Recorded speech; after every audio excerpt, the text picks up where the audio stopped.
আর্জেন্টিনার থেকে ভালো অবস্থান আমাদের। তো এই ক্ষেত্রে আমরা আশা রাখি যে আমরা এই বিশ্বকাপে আমরা চ্যাম্পিয়ন হব। আর আর্জেন্টিনার আমরা দেখাই দিব যে আমরা পারি। আমাদের আমাদের ব্রাজিলের যে ইতিহাস, আর্জেন্টিনা সেই ইতিহাসটা ভুলেই গেছে। ব্রাজিলের যে প্লে থেকে শুরু করে রোনালদিনহো পর্যন্ত এগুলো ওরা ভুলে গেছে। ওরা শুধু মেসি নিয়ে পাগল, এক মেসি দিয়ে চলবে না। আমাদের মিশন হেক্সা আমরা পূরণ করবো ইনশাল্লাহ। এবার সর্বোচ্চ চেষ্টা আমরা ইনশাল্লাহ পূরণ করবোই।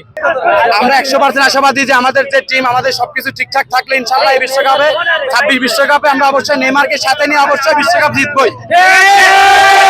ব্যাপারটা হচ্ছে কি, ব্রাজিল সম্পর্কে আমরা কথা বলতে চাই।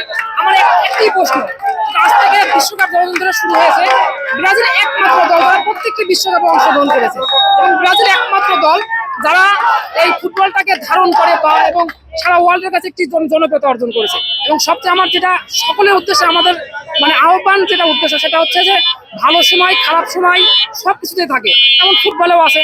আমরা হারিয়ে যাইনি। ব্রাজিল বারে বারে নতুন করে জাগ্রত হয়, বারে জাগ্রত হয় জন্যই আজকে একটি কথা আপনি মাথায় রাখবেন, সেটি হচ্ছে এই 5টি স্টার কিন্তু অন্য কোনো দলের নামের পাশে নেই, আমাদের নামের পাশে রয়েছে।